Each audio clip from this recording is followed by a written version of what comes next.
Clara Whitman was the woman everyone admired, an unstoppable business leader, a devoted mother, and the face of a growing empire. Daniel Whitman was her husband, once charming and supportive, but consumed by envy as her success eclipsed his own. And Emily Whitman, their 13-year-old daughter, would become the sole witness to a night of unthinkable horror when her father's pride turned to rage and their perfect life shattered forever.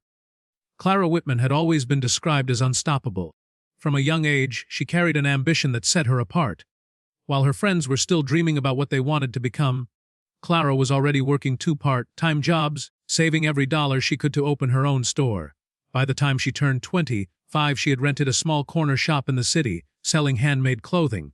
Customers loved her designs, praising her talent and determination. She didn't just sell dresses, she sold confidence, and word spread quickly. The boutique became a success story, drawing attention from investors who admired her drive. Years passed and Clara expanded one store into many. Her brand became recognized across the state and soon, across the country. Her face appeared in magazines, her name was whispered in business circles, and her reputation as a self-made businesswoman only grew stronger. She hired hundreds of employees, most of them women who admired her as a mentor. To the outside world, Clara Whitman had achieved the impossible: wealth, recognition, and a stable family life. She seemed to have it all. Behind that carefully polished image stood her husband, Daniel. When Clara met him, he was charming and intelligent, working in finance and boasting of ambition equal to hers. They seemed like a perfect match at first, and for a time they were. They married quickly, and a year later, their daughter Emily was born. For Clara, Emily became her center, her reason to work harder. Every long night at the boutique and every sacrifice she made felt worth it when she looked at her daughter's face. She wanted to give Emily the childhood she herself had never known. Daniel, however, was changing. In the early years of their marriage, he had supported Clara's dreams, proudly introducing her to colleagues as his wife who ran her own empire. But as the years went by, his own career stalled. The finance world was unforgiving, and Daniel's risks often ended in failure. His salary was respectable but nowhere near the level of Clara's growing earnings. At first, he laughed it off, insisting he didn't mind. But in private, resentment began to fester. He started to compare himself to her, to measure his worth against her success, and he always came up short.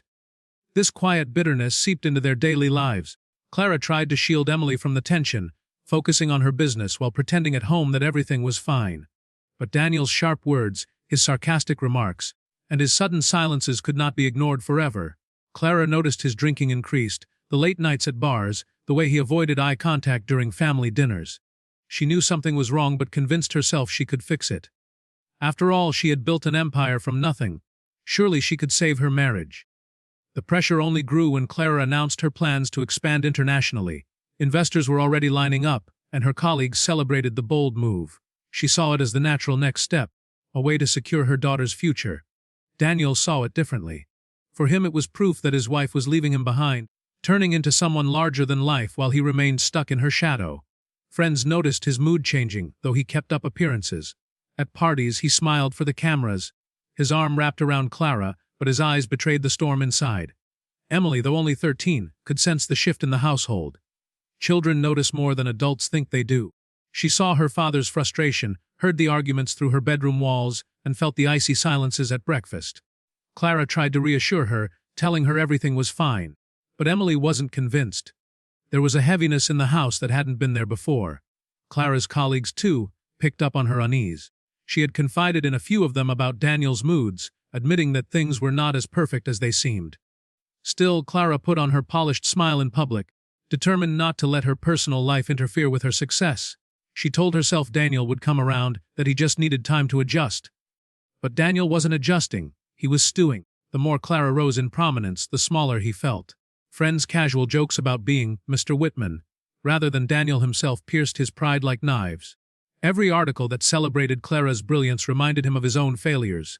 And soon his envy began turning into something darker, something even Clara, with all her instincts, could not see coming. On a bright spring morning, Clara left home for a business meeting, dressed in her signature tailored suit, her confidence radiating as she waved to a neighbor. She carried with her the energy of someone ready to conquer the world once again. Yet behind the curtains of their suburban home, Daniel sat alone, consumed by thoughts he had kept hidden for far too long. To the outside world, the Whitmans were a picture of success. To Emily, they were simply her parents. But beneath that fragile image, a storm was building that would soon shatter everything. Tension inside the Whitman household grew heavier after Clara's announcement about expanding her company abroad. The decision that was meant to be a triumph for her career instead became the spark that set fire to the cracks already spreading through her marriage. Daniel's pride had always been fragile, but now it seemed to fracture daily. He felt invisible in his own home, reduced to little more than Clara's husband rather than a man with his own worth. Every headline praising her, every phone call from an investor, and every award she received only deepened the wound in his ego. At first, the changes were subtle. Daniel stayed out longer after work, sometimes returning late into the night, smelling of alcohol and smoke. He claimed he was meeting old friends or colleagues, but Clara never got specifics. On weekends, when families gathered together, Daniel would isolate himself, sitting in the living room with the television blaring, barely acknowledging Clara or Emily. His silence was worse than his words. When he did speak, his tone was sharp, dismissive, and often laced with bitterness. Clara tried to keep things steady for Emily's sake. She would smile at dinner, ask Emily about her schoolwork, and pretend not to notice Daniel's anger. But Emily, only 13, could feel the storm building. She had grown up watching her mother work hard, admiring her strength, but now she watched her father's eyes burn with resentment. He no longer looked at Clara as his wife, he looked at her as his rival. Behind closed doors, Clara confided in a trusted colleague, admitting that Daniel's moods were becoming unbearable. She shared her worries about his sudden interest in her finances and his habit of questioning her about insurance policies and contracts. The colleague urged her to be cautious, to protect herself and Emily. Clara nodded but brushed the warning aside, believing Daniel was only struggling with stress. She had always believed she could handle anything: business setbacks, financial risk, even her husband's pride. She didn't realize how deep his anger had taken root. Daniel, meanwhile, was plotting in silence. He spent nights at his computer, searching for information about property transfers, asset control, and life insurance payouts. He scrolled through Clara's emails, memorized her schedules, and began keeping notes she never knew about. His jealousy had evolved into something methodical. In his mind, Clara's success wasn't just a personal insult, it was a chain locking him into humiliation. He convinced himself that the only way to regain control was to eliminate the very person who overshadowed him. Around this time, neighbors began to notice strange occurrences at the Whitman home. One recalled seeing Daniel pacing the yard late at night, muttering under his breath. Another heard loud arguments, objects crashing against walls. Some dismissed it as the usual strain of marriage, but one neighbor later admitted the noises had been unsettling enough to keep them awake. Still, the next morning, Clara always appeared as polished as ever, waving cheerfully as she left for work. Few could imagine the fear simmering behind her calm demeanor. Emily, though young, picked up on her mother's attempts to shield her. She saw Clara's exhaustion, the way she stared into space after arguments with Daniel, and the way she quickly changed the subject when Emily asked if everything was okay. One evening, Emily overheard a fight escalate into a heated exchange that ended with a loud crash. She locked herself in her room, clutching a pillow to her chest, whispering promises to herself that one day things would get better. But things did not get better, they got worse. Daniel's temper became more unpredictable. At times he was eerily calm, almost pleasant, as though nothing was wrong. Other times he lashed out with sudden fury, slamming doors or smashing glasses. Clara tried to focus on her work, burying herself in her expansion plans. But at night she lay awake, listening to his restless movements through the house. On the day before everything changed, the argument between them reached a frightening peak. Neighbors later recalled hearing shouting from inside the house, followed by a sound like furniture being overturned. Some debated calling the police but assumed it was a private matter. By the next morning the house was quiet again. Clara drove Emily to school with her usual composed smile, though her hands trembled on the steering wheel. Daniel stayed behind, claiming he wasn't feeling well. That afternoon Emily came home earlier than expected. She opened the front door to find her parents inside together, the air heavy with tension. Clara was in the kitchen, moving mechanically as she prepared dinner. Daniel lingered in the living room silent, his eyes locked on his wife. Emily felt an unease she couldn't explain, as though she had walked into a room where something invisible but dangerous hung in the air. What appeared to be a normal evening to anyone looking in from outside was, in truth, the beginning of the end. The quiet in that house was deceptive, the calm before a storm that would soon erupt with devastating force. For Clara, who had conquered every challenge life had thrown at her, the danger she underestimated was not in her business world, but in the man who shared her home. For Emily, who had always believed her parents were her protectors, the nightmare was about to unfold before her very eyes. The evening began like many others, with a stillness that felt almost unnatural. The house seemed too quiet, as though holding its breath, waiting for something to happen. Emily sat at the kitchen table, her books spread out in front of her. She was trying to focus on her homework, but her eyes kept flicking toward her parents. Clara moved about the kitchen, chopping vegetables with a rhythm that betrayed her effort to keep calm. Daniel lingered nearby, his body tense, his eyes following Clara's every move. The silence between them carried more weight than any argument. The air grew thicker with each passing minute.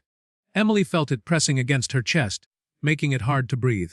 She glanced up, hoping to see her parents smile or exchange a word of reassurance, but neither did. Her father's face was twisted with an expression she had never seen before, a mix of bitterness and determination. Her mother's posture was rigid, as if bracing for something she couldn't stop. Then, the stillness shattered. Daniel's voice exploded into the room, filled with rage that had been building for years. He accused Clara of humiliating him, of making him feel like less of a man, of caring more for her empire than for her family. His words were venom, spat across the kitchen with an intensity that made Emily's stomach turn. Clara stood her ground, her chin high, refusing to cower. For years she had endured his bitterness, but this time she would not let him break her spirit. Her refusal to yield only seemed to drive him deeper into fury. Daniel began pacing the floor, his movements erratic, his hands clenching and unclenching at his sides. He struck the counter with his fists, the sound echoing through the house like a warning. Emily flinched, her pencil rolling off the table as she froze in fear. She wanted to run, but her legs wouldn't move. She could only watch as her father's anger consumed him. Clara tried to steady her voice, to calm the storm spiraling in front of her, but Daniel was no longer listening. His face was flushed, his eyes wild. In a moment of terrifying clarity, he lunged toward the counter, his hand wrapping around the handle of the kitchen knife. The metallic scrape as he lifted it from the block cut through the air. Emily's heart stopped. Her scream tore from her throat, but Daniel didn't falter. Clara's eyes widened, but she didn't run. She stepped forward, perhaps hoping to defuse him, perhaps believing she could still control the situation. But Daniel was beyond reason. With a sudden violent thrust, he slashed at her. The first strike left her gasping, shock etched across her face. Emily's cries filled the room, desperate and broken, as Daniel continued his assault. The rhythm of the knife was horrifying, each blow fueled by years of resentment that had now erupted into an irreversible act. The kitchen became a scene of chaos. Plates shattered as Clara staggered against the counter. Blood spread across the floor, pooling quickly beneath her as she struggled to hold herself upright. Emily's screams grew louder, piercing the night, but they did nothing to stop the frenzy. Daniel was locked in a haze of violence, his breath heavy, his movements unstoppable. Within moments, Clara collapsed, her body crumpling onto the tiles. The sound of her fall echoed in Emily's ears, louder than anything she had ever heard. The humming warmth of her mother's presence, the strength that had built a life for them, was extinguished in front of her eyes. She sat frozen in shock, her young mind unable to comprehend the horror that had unfolded. Daniel stood over Clara, the knife still in his hand, his chest heaving as he stared at what he had done. The rage that had fueled him drained slowly, leaving behind an eerie emptiness. His eyes flicked toward Emily, who sat trembling, her face streaked with tears. For a brief moment, silence returned to the room, heavier than before, suffocating in its finality. Emily's sobs filled the silence, a child's desperate cries for her mother, for safety, for the world to go back to how it had been. But nothing could undo what had just happened. Clara's lifeless body lay before her, and the father she once trusted had become a figure of terror she would never forget. The house, once a home filled with laughter and dreams, had transformed into a place of nightmares. The walls that had witnessed years of success, love, and struggle now stood as silent witnesses to a crime that would scar everyone who entered them. Emily sat in the middle of it all, clutching her arms around herself as the world she knew disintegrated in a single night. Her father had destroyed more than Clara's life. He had shattered the very foundation of their family, leaving behind a void no one could ever fill. And though Emily was only 13, she knew with terrifying clarity that nothing would ever be the same again. The moments after Clara collapsed were filled with chaos, though the house itself remained eerily still. Emily's cries pierced the silence as she stared at her mother's motionless body sprawled across the kitchen floor. Daniel dropped the knife onto the counter, his chest rising and falling in uneven bursts. His eyes darted between the spreading pool of blood and his daughter's trembling figure. The rage that had fueled him seconds earlier began to fade, replaced by panic. He had crossed a line that could never be undone, and the only witness was his own child. Emily's small frame shook violently as she backed away from him, her chair scraping against the tile with a shrill sound. She wanted to run, but her legs felt locked in place. Daniel muttered something under his breath, stepping toward her as if to comfort her. But Emily recoiled. His hands stained red, reached out, and the sight only terrified her more. With sudden strength born from fear, she bolted from the kitchen, sprinting through the hallway and yanking open the front door. The night air hit her face as she screamed for help, her voice breaking with desperation. She stumbled barefoot across the lawn and ran to the nearest neighbor's house. Her fists pounded the door with frantic force until the porch light flicked on. When the door opened, Emily collapsed into the arms of a stunned neighbor, her words tumbling out in sobs about what her father had done. Within minutes, phones were dialing emergency services, voices shouting across the street, lights turning on one by one as the neighborhood woke to horror. Back inside the Whitman home, Daniel sank to the floor, his back against the wall. He didn't chase after Emily. He didn't attempt to flee. He sat motionless beside Clara's body, his hands shaking as he stared into the emptiness. When the sirens began echoing down the street, he didn't move. Red and blue lights painted the walls of the living room as police vehicles screeched to a stop outside. Officers stormed into the house, weapons drawn, expecting resistance. Instead, they found Daniel sitting with his head bowed, as though already defeated. He offered no struggle as he was pulled to his feet and handcuffed. The knife was recovered easily, its blade smeared with Clara's blood. Paramedics rushed in, though it was far too late. Clara's death had been swift and brutal, leaving no chance of survival. Emily was ushered into an ambulance. Wrapped in a blanket, her sobs shaking her small body. She clung to the neighbor who had helped her, unable to look back at the house that had just transformed into a crime scene. The news spread quickly. Reporters crowded the suburban street within hours, broadcasting the shocking downfall of a family once seen as perfect. To the world, Clara had been a symbol of success, a woman who built everything from nothing. Now her story was rewritten into tragedy, her name forever tied to betrayal and violence. For the neighbors who had admired her polished image, the reality was almost too much to comprehend. Detectives pieced together the details with chilling efficiency. Financial records revealed Daniel's obsession with money and control. Documents showed he had been researching Clara's insurance policies and exploring ways to access her assets. The evidence painted a picture of a man consumed by envy, his identity swallowed by his wife's success. Interviews with friends and colleagues confirmed what Clara herself had quietly admitted: Daniel's resentment had been growing for years, festering beneath the surface until it erupted in bloodshed. Emily's account was the most devastating. Sitting in a small, cold room at the police station, wrapped in a blanket far too large for her, she told investigators what she had seen. Her voice was shaky, but the details were clear. She described how her father screamed at her mother, how he grabbed the knife, and how he attacked while she begged him to stop. Her words left the room in silence, even the seasoned officers struggling to mask their emotions. As the case built against Daniel, there was no doubt about the outcome. The physical evidence, the eyewitness testimony, and the motive were all undeniable. The prosecution prepared to present a story not of a crime of passion, but of a calculated decision fueled by pride and greed. Meanwhile, Emily was placed under protective care with relatives. The trauma was raw, her sleep plagued with nightmares, her waking hours filled with silence. She avoided speaking about that night unless asked by investigators, retreating into herself as she tried to comprehend the enormity of what she had lost. She had witnessed her mother's murder and her father's descent into violence, and there was no escaping those memories. The Whitman home was sealed off, its walls now marked with crime scene tape, its windows dark. Neighbors passed by with hushed whispers, struggling to reconcile the image of the perfect family with the bloody truth revealed inside. The once admired couple had become a symbol of how quickly appearances can shatter, how envy and bitterness can transform love into something monstrous. Daniel sat in a cell awaiting trial, his name now spoken with disgust. He had not only destroyed his wife, but had scarred his daughter's life forever. The man who once stood beside Clara at business galas and smiled for cameras had revealed his true self in the most horrific way imaginable. And though justice was already in motion, no punishment could erase the memory of that night or restore what Emily had lost. The trial of Daniel Whitman became one of the most closely followed cases in the region. The shocking nature of the crime, a successful businesswoman murdered in her own home by her husband while their daughter watched, captured headlines across the country. Reporters described it as the fall of a family once admired for their wealth, status, and seeming perfection. Every day the courtroom filled with journalists, Clara's colleagues, and curious members of the public, all waiting to hear how a man could commit such an act against the woman who had given him everything. Daniel entered the courtroom in silence, his head lowered, his face gaunt from weeks in jail. He wore a plain suit, a stark contrast to the polished image he once carried at galas and business functions.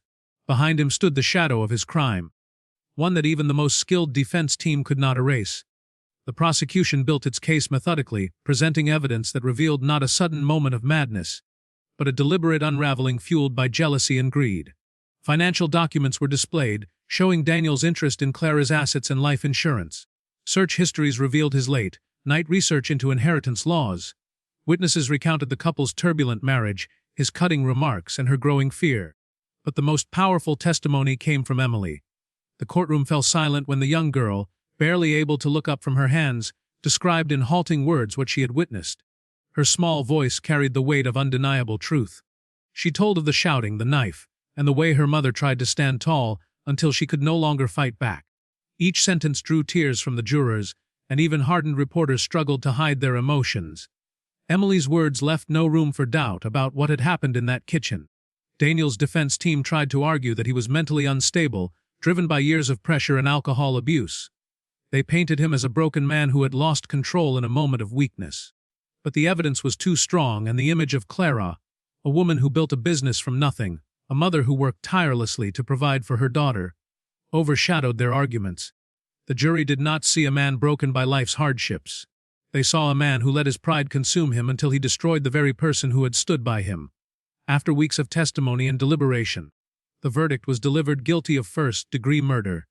Daniel was sentenced to life in prison without the possibility of parole. The words rang through the courtroom with finality, sealing his fate. Clara's colleagues and friends embraced, tears streaming down their faces as they whispered that justice had been served. But for Emily, the verdict brought no comfort. She had lost her mother forever, and the man she once called her father was now a stranger locked away behind bars. Clara's funeral had already taken place before the trial began. Hundreds of people attended, from business leaders to childhood friends, all honoring the woman who had inspired so many. Her employees spoke of her generosity, how she had lifted them up when no one else believed in them. Her family remembered her determination, the way she refused to let obstacles define her. For Emily, the service was a blur of faces and flowers, her young mind unable to absorb the weight of so many goodbyes. She held on to the memory of her mother's smile, the warmth of her embrace, and the lessons she had taught her about strength and resilience. In the months that followed, Clara's business did not crumble. Instead, it thrived under the leadership of her trusted colleagues, who vowed to carry on her vision. They dedicated their work to her memory, creating scholarships for young women in business and establishing an award in her name to celebrate female entrepreneurs. Clara's legacy grew even in her absence, her story becoming a symbol of what determination could achieve. Emily moved in with relatives who loved her dearly, but the scars of that night remain. Nightmares haunted her sleep, and the memory of her mother's final moments replayed in her mind with brutal clarity. Slowly, with the help of therapy and the support of those around her, she began to find her voice again. She started to speak publicly about domestic violence, standing on stages with her small frame and steady eyes, sharing her story so others could recognize the signs she and her mother had missed. Her courage inspired many. Her pain transformed into a message of survival and awareness. The Whitman home was eventually sold, its walls stripped bare, its rooms emptied of furniture and memories. To strangers, it was just another suburban house, but to the community it stood as a grim reminder of what had happened behind its doors. Neighbors passed by quietly, their eyes lingering on the windows, remembering the family that once smiled on the lawn and waved in the mornings. For Emily, the story of her life would forever be divided into two parts, before that night and after. She carried the weight of what she had seen, but she also carried her mother's strength. She knew Clara would not want her to be defined by tragedy. Over time, she learned to live not in the shadow of what had been lost, but in the light of what her mother had built. The murder of Clara Whitman was more than the story of a woman cut down in her prime. It was the story of ambition met with envy, of love twisted into resentment, and of a daughter forced to witness the worst of humanity. It was a reminder that behind even the most perfect appearances, darkness can hide. And though Clara's life ended in violence, her legacy lived on through the people she touched, the company she built, and the daughter who turned pain into purpose.